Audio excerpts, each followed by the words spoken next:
to association transformation. Big, exciting discussion today. I hope you're ready. I dressed up for this. Like I'm So did I. serious. So did I. I put a watch on and everything. I thought I'm going to look smart for this. I'm going to look Whoa! smart for And this one. more than two buttons. That's amazing. Full button up. Wow, wow, this is serious. So I know you know, but we are releasing a new white paper. Yes, we are. Number I mean, two the in our series. Association Transformation think tank is hmm running on all cylinders. We're thinking. We're thinking, and we're putting it all in the tank. I love All in it. the tank. I mean, first came AI and strategic planning, big Yes. success, big distribution, lots of conversations. Yeah. Now, second edition of Association Transformation White Paper, microlearning. Yeah. And I really didn't appreciate how immersive this topic was going to be until we really dove into it. Because, you hear it like, oh, we're going to do micro this, we're going to do on demand that, we're going to go online, virtual this. And it just becomes this, I don't know, throwaway thing. And I don't think I truly understood the science behind micro Yeah. learning. Yeah. And that it's so much more than just a shift of platform. It's so much more than just an adoption of technology. Yeah. Completely. It's a well, it's a fresh perspective on learning and how we learn, how we deliver, how we learn. And then I think for me, when we were talking about, well, what's our next focal point for the white paper series, it struck me that this really resonates given the technological changes that as we've discussed at length over the years, but seem to be continually rapidly evolving. So as our use of technology, I think that that resonates. But also we've been talking a lot over the years about revenue diversification and what are the central financial pillars of a membership organization. And education is core. It doesn't matter what type of professional body you are, trade association, individual professional body, learning society. It doesn't matter. At some juncture during your annual cycle, you are providing your members with access to education. Yeah. And you're right. You're right. For a long time, it's been like you hear the language, you hear the words, micro learning, mobile learning, etc., and you think it's just something that we It was could just just. like a toss away buzzword. Yeah, And, yeah, I have so much more respect for it. And in preparation for this, I was thinking about how would you summarize our thesis of this paper? Because I think you and I probably have very different takeaways from the research. But yeah, for me, it was a reminder that the most important commodity is time. And that's more about the delivery than mm-hmm, it is mm-hmm. about the way people learn. But it's a reminder that as an association, as a mission-driven organization, in service to an audience, in service to the delivery of value, that value has to be in the context of time. Yes, and I do agree with that. I do agree with that. But you're right. I look at it I also look at it from an attention Yeah, a but that's the same thing. I mean, No, that's what it's we're not. It's saying. not. It's not the same thing at all. Time and attention are not the same thing. If something grabs my Well, actually, attention, there's a really cool chart in there where we have like a time and attention chart, by the well, way. that is true.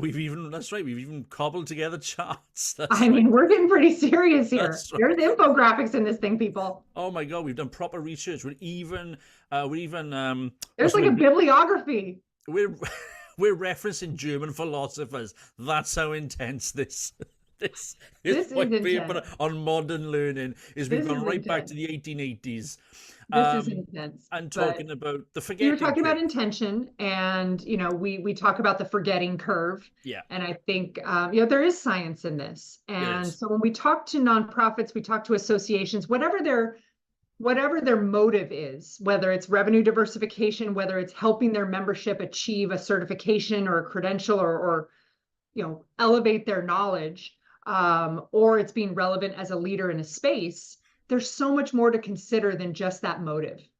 And I think it actually puts a very this whole shift to micro learning and the high speed, bite size technological delivery. I think actually puts such a greater onus on the association to keep information current and relevant and engaging, because it's quicker and easier to replace it and update it as well. Oh, completely. And the So reality it, is, we say it's easier, we say it's more necessary, but I think it also comes with a whole paradigm shift for the entity developing and delivering the content. completely, completely. The modern learner, we talk about the modern learner. We're learners. We're learning all the time. And the reality is we're all overwhelmed. We're all Yeah. distracted. I think some research that's quoted in the white paper says that we spend, on average, a typical working week, we spend 33% of our time in meetings, Oh, 25% of our time on emails, I five think percent 5% of our time being interrupted, and that's a that we low number. That's a low and number. that we yeah and that I we mean, that's we work from our homes. Our offices are at our homes, and it's probably 5%. I think if you're in an office environment, it's way much higher. higher, much higher, and 1% or less for learning, and yet so 1% or less of our working week we dedicate to sort of developing our knowledge or our expertise. And it's not because we don't want to learn, because we also know that the modern learner is looking to learn. There's a lot of research that's being conducted that demonstrates that you know why people continue to renew their membership of professional associations. Yes, the sense of belonging and the sense of community is always the primary rationale. But then education and personal professional development that allow us to progress our careers by enhancing our skills and our knowledge and our expertise is always a very, very, very close second. So having the opportunity to learn whilst working in this highly I would say, I can't say unproductive, that's not fair, but in this highly tumultuous information Yeah, yeah. flow that we live and work in, it becomes a real challenge to say, we're going to now roll out the door our weekly 90-minute webinar or a 60-minute lunchtime webinar or whatever. Yeah. More and more, even that sense of what's the word, modernity, that sense of modernity we got from putting, we could save time, we didn't have to travel somewhere, we can get online and spend an hour Yeah. together. Even that is feeling like a stretch now for a lot of people. So the opportunity to sort of engage in bite-sized nuggets of information that's no more than sort of 5, 8, 10 minutes long maximum, always without fail, I'm just looking, delivered on a handheld Okay, but device, this is where is this crucial. is where I think there's an amendment, an addendum to our white paper. We have a whole section here about micro learning is mobile learning, Mm. and I think what you're talking about, that this modern world that we're talking about, is a balance between attention and competition. And the Yes. competition that we face, whether it's TikTok, whether it's YouTube, whatever it may be, is getting smaller and smaller and smaller in its delivery and its bite-size Yeah. content. So some of it's just keeping up with competition, and then some of it is addressing and appealing to a more distracted learner. But I would argue that micro learning and the philosophies and science behind it can and should be adopted in even in-person situations. Whether Yep. you're at a Yep. conference and you have these 15-minute little panel discussions, whether you have TED TED Talks Talks. I are mean, yeah.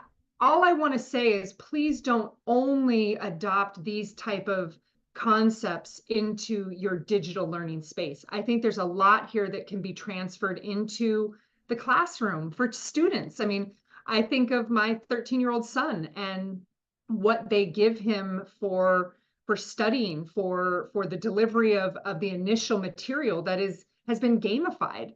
that Yeah. is quiz Mm-hmm. based, that is little Yeah. flashcards. I mean, Yeah. this isn't just about digital. Yes, we see it there, it must be there, Mm-hmm. but I think there's a lot you can learn from this that would help you in a staff meeting, that would help you in a board meeting, that would help you develop the agenda for a conference, that would give your attendees a better chance at taking away real knowledge. Completely, completely. And we know, and going back to that piece around, this is science.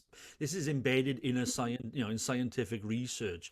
Just, to emphasize that point, using bite-sized chunks of content and demonstrating the information repeatedly in different and creative ways through micro-learning, as you said, flashcards, quizzes, gamification, podcasts, video content. Doing that is demonstrated that learners absorb that information far more readily than if they are subjected to a 60-minute lecture. And I think back to when, the days when we were at university, and gosh, yeah, my It mind wasn't was, that long ago. Don't act like it was, the dinosaur age or something. It wasn't that long ago. no, not for me, it wasn't. You're absolutely right. Thank you. But, How dare you? the whole thing was based, the whole education model then was based around 60-minute Oh lectures, yeah. followed up by your own research, and then mixed in with some blended learning in terms of round table seminar sort of structures. I Yeah. think and now the research does, and in fact I say the research now because actually this is, as I said earlier, this is 120-year-old research Yeah. that demonstrates that assuming I have 100% knowledge at the end of a one-day training session, by day 3, my knowledge retention has dropped to 60%. It just Well, has. after the It just reception, it's has. probably dropped to 60%. Well, exactly. But what's been demonstrated, and then it continues to drop. It Yeah. continues to drop by day 4, by day 5, by the end of a month. If I've not applied that learning or been reminded of that learning, it's gone. Yeah. Yeah. However, what this, and University of Amsterdam in 2015 replicated this German research from 120 years ago, and they showed that actually at the end of day 1 you've got 100% of your knowledge, perfect. Day 3, do some video interaction, listen Yeah. to a 10-minute pod, it bumps you back up. Day 5, do something else, do a little quiz, use some flashcards, watch a video, bumps you back up again. Right. Well, it's diversify the delivery of the same content Absolutely. over a sustained period of time. And I think, go ahead. I'm sorry, finish. I was just going to say, and then that does, having that then material readily available to your learner so that they can, digest it in bite-sized chunks. Yeah. It has proven, it's proven success Yeah. in terms of knowledge retention. Well, and that research specifically and the science behind just human behavior, the neurological realities of Yeah. people, it also makes me think of, from the association side, the business side, the planning side, when are you sending your post-session surveys? Are you sending them Yeah. 4 or 5 days later? Are you sending that speaker review, a week later? Could it be a pop-up 2-question quiz right when they walk out of the room? If Yeah. there is a call to action at the end of the session, you want them to sign up for something else, you want them to download something, put that in right away. Yeah. Don't send it to them when they get home. Yeah. Or at least expect the realistic return then for someone who's down to 20% retention by the time they've received your email or received your pop-up notification from the event app. Oh, completely. I think it's fair. We should acknowledge that we're not advocating micro learning or mobile learning as the be all and end all. Far from it. Yes, it's engaging. Yes, it's less time consuming, and it's cheaper to produce than say your standard e-learning packages. But it's not suitable for every need. And it has its limitations. It's not ideal for complex concepts. Which by their very nature perhaps require discursive, immersive deep dives into a subject matter. We're not saying, but for follow-up material, for follow-up learning, it's ideal. it's absolutely ideal. You know, it's quick to complete, it's easy to deliver, it's suited, as we said, it's suited to the modern learner who wants, who quite frankly, we all expect everything on demand. You know, we expect almost all facets of our life on demand these days, and we definitely, I think, are seeing an explosion of on-demand learning, and an Yeah, yeah. expectation for that provision. Well, So, and go on, go we're on. we're serving a multitude of generations at the same time. Mm, You know, you need to be able to adapt to who your membership is, yeah, and are they still wanting mail and printed materials, and recognizing that your future member, your next member, is going to expect the type of learning that we outline and we advocate for in this white paper as a standard. yeah, So, you know, this same conversation was had around printed mail and faxing and all the things, and how long are you going to serve, you know, that legacy member, or that lowest common denominator, instead of moving your learner, your member, your audience, your consumer, moving to where they expect to be. yeah. And you know, it might not make everyone happy, but you're bringing them to where the marketplace is.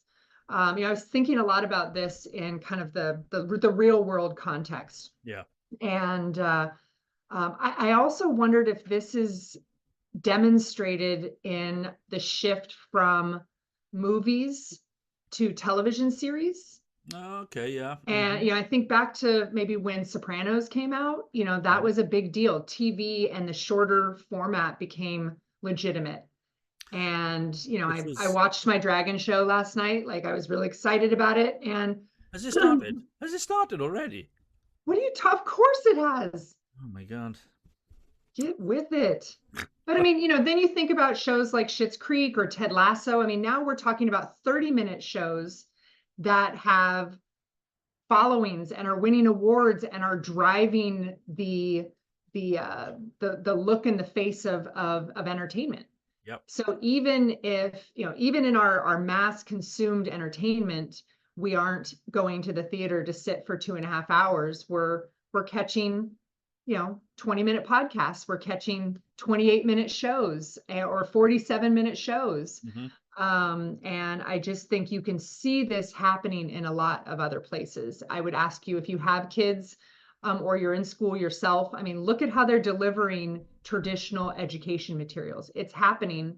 And if the schools have already figured it out, associations have no excuse. No, exactly. No excuse. I mean, Well, government's probably the last to get there. And I hope true. associations can beat government to the micro learning table. Well, also because that generation, more, you know, sooner than we realize, is going to be joining our workforces, and they are going to have those expectations, you know, and Yeah. you know, on how to, on how they have learned, and how they have accessed material. And I don't want us to necessarily, yeah, you're absolutely right. As a sector, I want us to be ahead of this curve. I want us to be on trend rather than, watching how it plays out, and then No, I mean, trying if to you're, play an expensive game of catch up. yeah, if you say that you're the voice of a profession, the voice of an industry, you are the association representing something bigger than yourself, then you need to be, it's your responsibility. It's you as a leader have to be looking at this type of research to to serve your sector, to serve your members, and you know, to be a real option for people to pay or to give their time to, for content and information. I would say this is more than just about learning and more than just about education. It's even about just communications. Oh, I think, yeah, I completely agree. I think it possibly points to, um, it possibly points to a complete shift, a sort of paradigm shift in how we understand, Mm. how we manage our associations. Yeah, Just full stop. You know, the kind of efficiencies and impacts that microlearning and or the principles that underpin microlearning demonstrate. I think we could apply that to a huge number of areas of activities in which an association, functions on a day-to-day basis, and you could yeah. apply those principles and realize all sorts of efficiencies.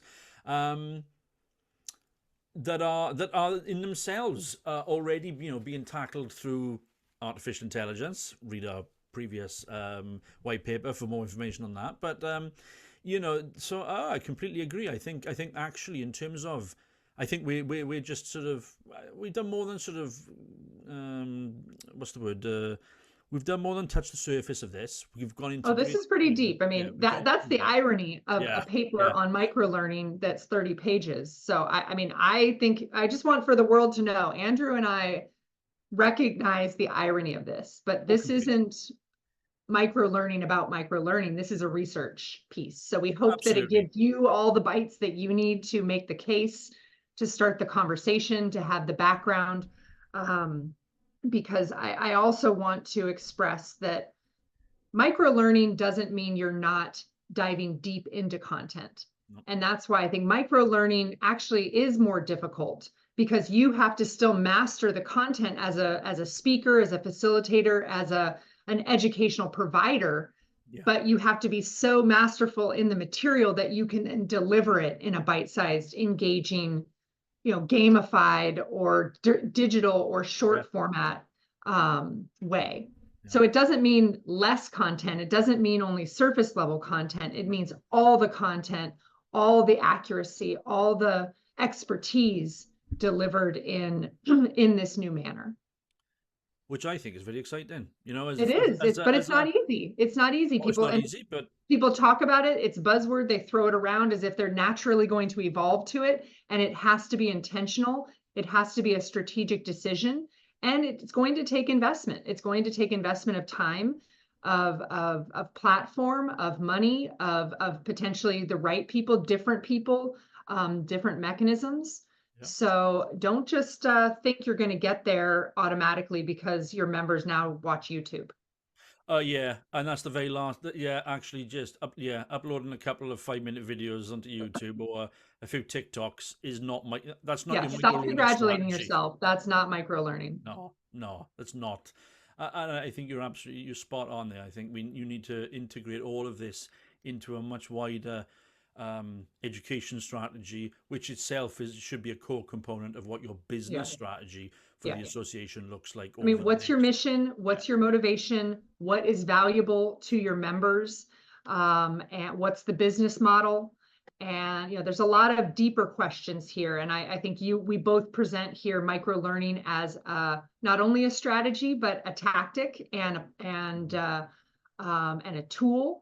But it's not going to just happen. become. You No. have to be that much more intentional about it.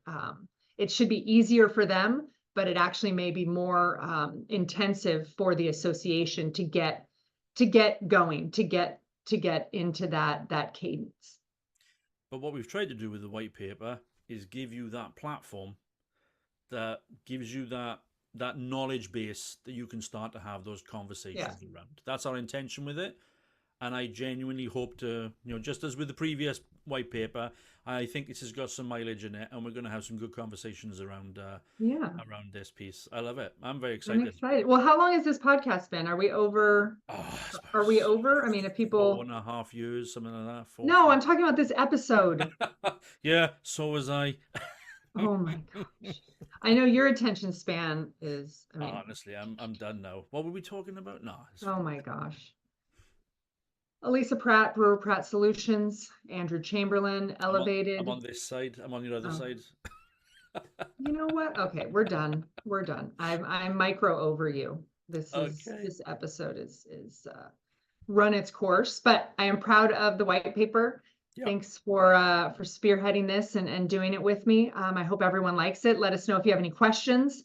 We're also kind of discussing our final white paper for the year and what topic to take on. So if you have any ideas, you have any things you want us to dig into and tackle Yeah. for you, let us know. And you can check out all the podcasts where you get your podcasts. We're also at associationtransformation.org, where you can find the white paper and all of our now, I think, 103 episodes of Association Transformation. 104. Amazing. Amazing. Congratulations. Okay. Wrap it up now. Come on, wrap it up. Until next time, put your members and your mission first.